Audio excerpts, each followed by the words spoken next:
never gone.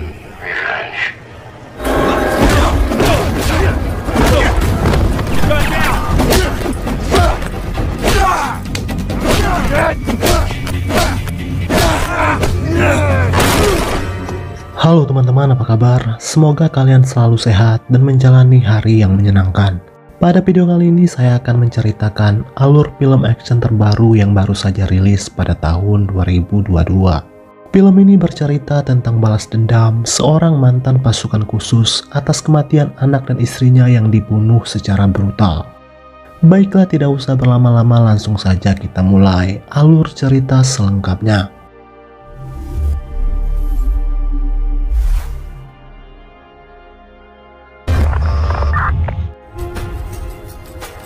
Film diawali di Afghanistan, memperlihatkan aksi tempur antara pasukan khusus Amerika melawan pasukan Taliban. Sebagian besar pasukan militer Amerika tewas dibantai dalam pertempuran yang tidak terduga ini.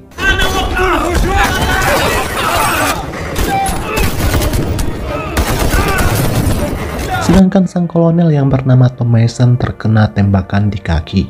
Lalu seorang tentara bernama Jack berusaha menyelamatkan sang kolonel. Di tengah pertempuran yang semakin sengit, pada saat yang bersamaan, helikopter bantuan tiba. Adegan film berpindah pada 5 tahun kemudian. Terlihat Jack masih dihantui oleh rasa trauma akibat pertempuran tersebut. Namun kini ia sudah mundur dari dunia militer dan beralih profesi menjadi seorang montir. Dan ia bekerja di sebuah bengkel milik pamannya yang bernama L.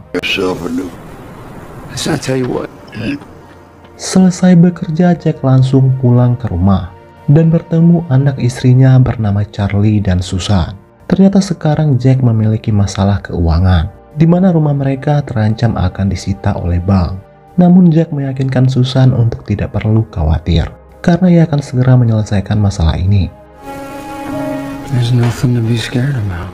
Keesokan harinya Jack pergi bekerja seperti biasa. Namun pagi itu sekelompok gangster yang dipimpin oleh seorang pria yang bernama Press mendatangi bengkel tersebut untuk menagih uang kepada L. Tidak sampai di situ, mereka juga berusaha memalak Jack. Namun Jack menolak dan malah mengusir mereka semua. Sehingga perkelahian pun terjadi. Namun Jack segera menghentikan perkelahian tersebut karena Press mengancamnya dengan sepucuk pistol. Sebelum pergi, Press sempat mengancam Jack kalau Jack akan menyesal karena telah mencari masalah dengan mereka. Setelah itu L muncul dan menjelaskan duduk permasalahannya. Ternyata sebelum ia membangun bengkel tersebut, dulunya ia merupakan mantan seorang gangster yang kebetulan pernah bermasalah dengan kelompok gangster yang dipimpin oleh Press. Geng itu datang untuk menagih uang keamanan. Sementara bengkel milik L diketahui sedang memiliki masalah keuangan. Nobody gonna come in. Sesampainya di rumah, Jack sempat melihat Press baru saja keluar dari rumahnya. Melihat itu, Jack pun bergegas masuk dan mendapati anak dan istrinya telah tewas dibantai oleh Press. Menyadari kenyataan ini, Jack menjadi sangat hancur. Malam harinya Jack diinterogasi oleh polisi apakah ia mengenal pelaku. Namun Jack tak menjawabnya dan ia segera pergi. Polisi kemudian menyuruh anak buahnya untuk mengikuti Jack. Ternyata Jack berniat mencari keberadaan Press untuk balas dendam. Setelah semalaman menyusuri jalanan kota, Jack pun akhirnya menemukan mobil milik Press yang terparkir di sebuah klub malam. Dan ia segera masuk sambil membawa pistolnya. Lalu inilah yang terjadi.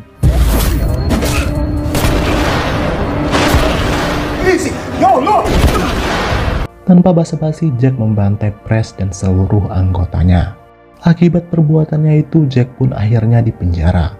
5 bulan pun berlalu, namun Jack masih belum bisa melupakan kematian anak dan istrinya.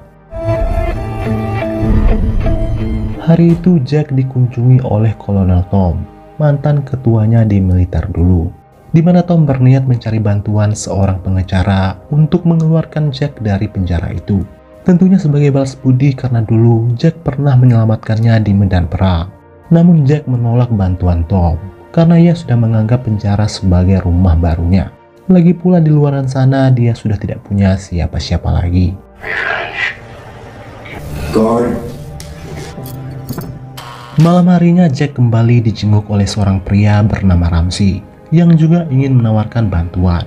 Namun lagi-lagi Jack menolaknya. Call me Ramsey. To what you want. Lalu pada tengah malam saat sedang tidur, Jack diculik oleh dua orang pasukan berseragam hitam. Dan ternyata itu semua adalah ulah Ramsey. Di mana Ramsey sangat terkesan dengan latar belakang Jack, yang merupakan seorang mantan pasukan khusus yang dipensiunkan secara hormat. Dan ia berhasil membantai sekelompok gangster hanya dengan seorang diri. Ternyata Ramsey adalah pemimpin organisasi rahasia yang disebut Section 8. Dan Ramsey berniat merekrut Jack sebagai anggotanya. Namun Jack bersikeras menolak. Namun setelah diyakinkan oleh Ramsey bahwa ini adalah kesempatan baru bagi Jack untuk memulai hidup yang baru, Jack pun akhirnya setuju. We're still here.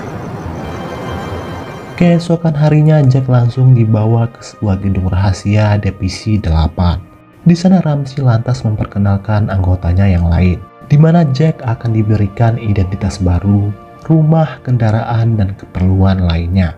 Ramsey lalu menjelaskan bahwa Divisi 8 dibentuk khusus oleh pemerintah secara rahasia. Walaupun tidak tercatat dalam berkas pemerintah, namun organisasi ini sepenuhnya difasilitasi oleh negara. Misi mereka kebanyakan adalah membantai para mafia atau penjahat kelas atas yang kebal hukum, termasuk para pejabat korup. Untuk bisa bergabung dengan Divisi 8, Jack harus dites terlebih dahulu oleh para seniornya. Mereka berempat bernama Liza, Brown, Ricky, dan Roy. Di sini Brown merasa kalau Jack belum siap menjadi anggota Divisi 8 karena ia masih belum bisa melupakan masa lalunya dan ragu untuk menyerang.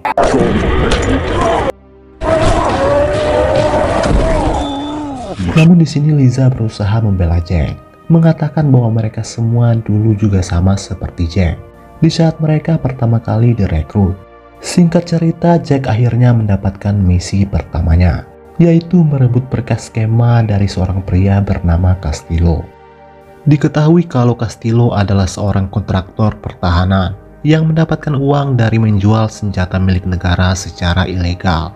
Namun kali ini Castillo berencana akan menjual skema pembuatan senjata kepada seorang ketua mafia dari Rusia, dan transaksi akan terjadi di Meksiko. Namun untuk mendekati Castillo bukanlah hal yang mudah, karena ia dikawal dengan sangat ketat oleh puluhan pasukan bersenjata lengkap. Lalu Jack bertanya, setelah skema itu didapatkan, apakah yang akan terjadi pada Castillo? Dengan enteng Liza menjawab, tentu saja Castillo harus dihabisi, karena misi utama anggota Divisi 8 yang sesungguhnya adalah membunuh. Singkat cerita, Liza dan Jack akhirnya sampai ke Meksiko. Terlihat mereka berdua sudah berada di tempat di mana transaksi akan berlangsung. Liza lantas menyuruh Jack untuk segera bertindak seorang diri. Di lapangan, Johnny si mafia Rusia terlihat kesal dengan Castillo karena kedatangannya dari Rusia malah disambut di tempat pembuangan sampah. Ditambah lagi Castillo terkesan banyak bacot. Johnny pun lantas meminta skema tersebut karena ia ingin segera pergi dari tempat itu. Lalu tiba-tiba mendengar suara tembakan, Johnny mengira kalau Castillo telah menjebaknya, sehingga situasi menjadi semakin memanas. Kedua kelompok saling mengacungkan senjata, dan inilah yang terjadi.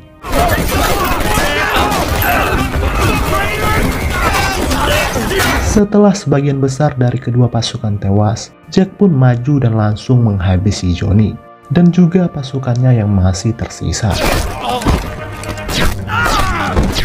Selanjutnya ia mendekati Castillo yang tengah sekarat dan memaksa Castillo menyerahkan skemanya. Namun Castillo malah memaki Jack. Setelah mendapatkan berkas skema itu, Jack pun segera pergi.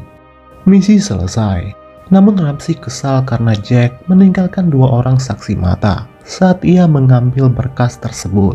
Namun di sini Jack menegaskan bahwa ia tidak akan membunuh dua orang gadis yang tidak berdosa.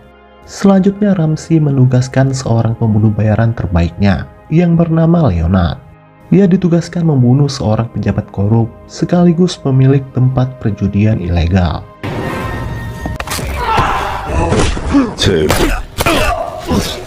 Dan saat ingin keluar dari tempat itu, Leonard sempat diserang oleh beberapa penjaga di sana.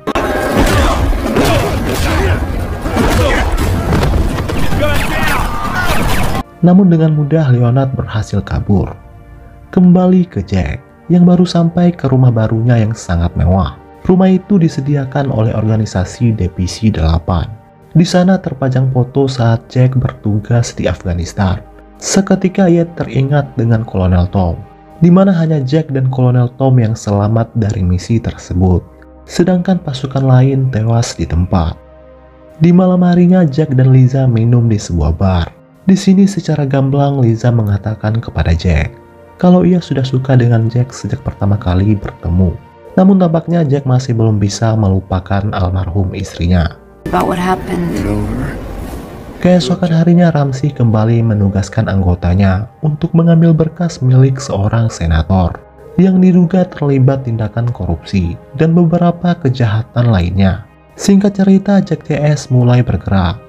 Terlihat senator itu tengah berpidato di hadapan para pendukungnya, dan ia dikawal oleh bodyguardnya yang bersenjata, dan misi pun dimulai. Menyadari ruang keamanan telah dijebol, bodyguard segera mengamankan senator dan membawanya pergi dari sana. Liza berhasil mengunduh data berkas itu, sementara Jack berusaha mengejar mobil yang membawa senator. Di sini senator memohon agar Jack tidak membunuhnya, dengan berkata kalau ia punya anak dan istri, sehingga membuat Jack ragu untuk menarik pelatuknya. Namun inilah yang terjadi. Di malam harinya Ramsey menugaskan pasukannya untuk menghabisi Jack di rumahnya. Beruntung Jack lebih dulu menyadari kehadiran mereka dan ia segera kabur dari sana. Kemudian Jack bersembunyi di rumah Kolonel Tom. Lalu Jack menjelaskan bahwa sekarang ia menjadi buronan organisasi Divisi 8 karena Ramsey menganggap Jack tidak berguna bagi organisasinya. Karena pada misi pertama saja Jack sudah membuat kesalahan dengan meninggalkan 2 orang saksi hidup. Dan pada misi kedua Jack kembali melakukan kesalahan fatal, yaitu ragu membunuh target utama. Di sini Tom menjelaskan bahwa Divisi 8 bukanlah organisasi yang dinaungi oleh pemerintah. Sebaliknya organisasi itu adalah musuh pemerintah yang sudah lama diincar oleh FBI dan CIA. Di akhir perbincangan, Jack meminta uang dan senjata kepada Tom. Sedangkan Ramsey terlihat mulai khawatir kalau Jack akan membocorkan rahasia organisasinya, karena Jack masih hidup dan berkeliaran di luaran sana. Kemudian Ramsey kembali menugaskan Leonard untuk membunuh Jack. We need you. Ramsey thinks he's... Di dalam pelariannya, Jack tanpa sengaja bertemu dengan teman sekolah anaknya yang kebetulan mereka bertetangga. Dan pada saat yang sama terlihat Leonard sedang memantau dari kejauhan, di mana Leonard dengan mudah melacak keberadaan Jack. Di sini teman anak Jack mengoceh kalau ia pernah beberapa kali melihat Press berbincang dengan sekumpulan orang berpakaian hitam. Dari sini Jack mulai curiga kalau dalang pelaku pembunuh anaknya adalah Ramsey, karena ciri-ciri orang yang disebutkan oleh teman anaknya sama seperti anggota pasukan Ramsey yang ditugaskan untuk membunuh Jack. Lalu tiba-tiba suara tembakan dari Leonard memancing kedatangan pasukan polisi. Namun inilah yang terjadi. Kemunculan polisi itu membuat Leonard kehilangan jejak Jack. Kegagalan Leonard dalam membunuh Jack membuat Ramsey kecewa. Begitu juga dengan Leonard, karena ini pertama kalinya ia gagal membunuh target. Ternyata Jack bersembunyi di tempat L. Lalu tak lama kemudian, pasukan Divisi 8 datang menyerang. Namun kali ini Jack tak berjuang sendiri, di mana L ikut membantunya. Hingga baku tembak pun tak terelakkan lagi. Karena kehabisan peluru, Brown lantas menantang Jack bertarung dengan tangan kosong.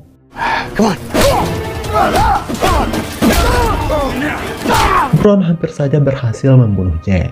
Namun ini yang terjadi. Jack malah dibantu oleh Liza. Kemudian ia segera membawa Jack bersembunyi ke sebuah tempat, karena di tempat L sudah tidak lagi aman. Setelah sampai di tempat persembunyian Ramsey, Jack lantas meminta Liza untuk pergi. Namun tiba-tiba Saat terbangun, Jack sudah berada di hadapan Ramsey, namun dalam keadaan terikat. Bantuan Liza ternyata hanyalah jebakan. Jack bertanya kepada Ramsey, kenapa ia tak segera membunuhnya. Lalu Ramsey menjawab, akan ada kejutan untuk Jack. Dan inilah kejutannya. Ternyata selama ini Tom bekerja sama dengan Ramsey. Dan Tomlah yang menyarankan agar Ramsey merekrut Jack. Karena ia merasa selama ini Jack telah menyia-nyiakan keterampilannya sebagai militer terbaik hanya untuk menjadi seorang montir bengkel mobil. Namun di luar dugaan, Ramsey malah menyuruh geng preman untuk membantai keluarga Jack, di mana Ramsey mengira jika Jack sudah tidak punya siapa-siapa, tentu dia tidak akan ragu untuk membunuh siapapun. Karena Jack sudah tidak punya keluarga yang menjadi kelemahannya selama ini. Namun dugaan Ramsey ternyata salah. Nyatanya Jack masih memiliki hati nurani, di mana ia menolak membunuh orang yang tidak berdosa. Setelah itu Tom, Ramsey, dan Liza meninggalkan ruangan itu. Di sini mereka bertiga akan membagi uang yang mereka dapat, hasil dari menjual skema dan berkas rahasia milik senator. Lalu Ramsey menyarankan agar Jack segera dibunuh, karena kini Jack hanyalah beban baginya. Lalu tak lama kemudian Tom masuk lagi ke ruangan Jack dan lantas melepaskan ikatannya. Ternyata Tom sedang dalam misi yang ditugaskan oleh pemerintah untuk meringkus Ramsey. Dan atas bantuan Kolonel Tom, Ramsey bisa dengan mudah mengeluarkan Jack dari penjara. Setelah mendengarkan penjelasan dari Tom, Jack pun bersedia membantunya. Lalu tiba-tiba bel tanda kebakaran yang ada di ruangan Jack berbunyi dan sontak memancing seluruh pasukan masuk ke sana.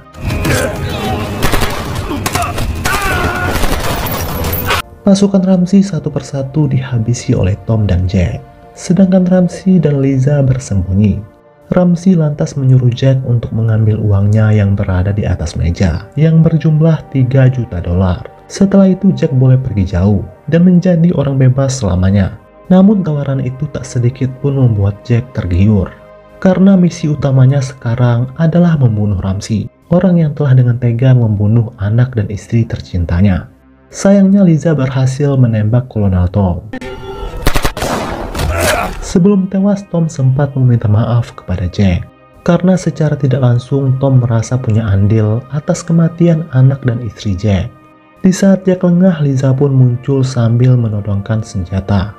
Beruntung sudah tidak ada peluru di pistol Liza, hingga pada akhirnya ia tewas di tangan Jack. Sementara Ramsey berhasil kabur dengan uang $3 juta, dan Jack pun langsung mengejarnya. Ia berhasil menembak ban mobil Ramsey. Kemudian ia mendekati Ramsey dan bersiap ingin menembaknya. Namun di sini Ramsey meremehkan Jack dengan berkata, kau tidak akan bisa membunuhku karena kau ragu, dan itu adalah kelemahanmu. Lalu tiba-tiba Ramsey pun akhirnya tewas di tempat. Setelah itu Jack bertemu dengan seorang jaksa agung bernama Martin, orang yang telah memberi misi kepada Kolonel Tom.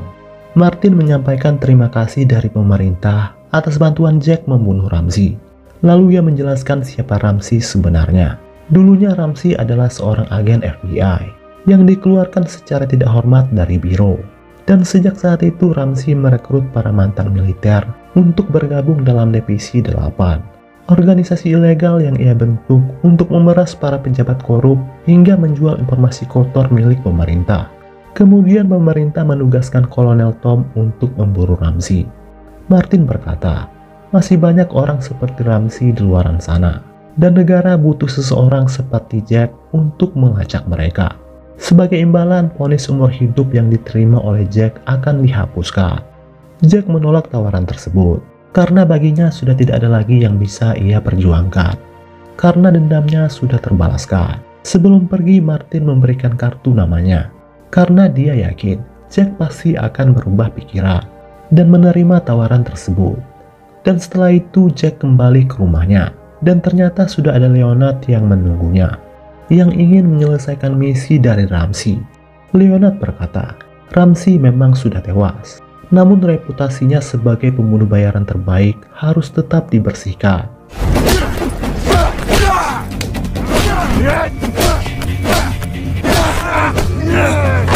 Di sini Jack babak belur dihajar habis-habisan oleh Leonard. Beruntung Jack berhasil meraih pistol miliknya yang terjatuh di lantai, dan pada akhirnya ia berhasil membunuh Leona.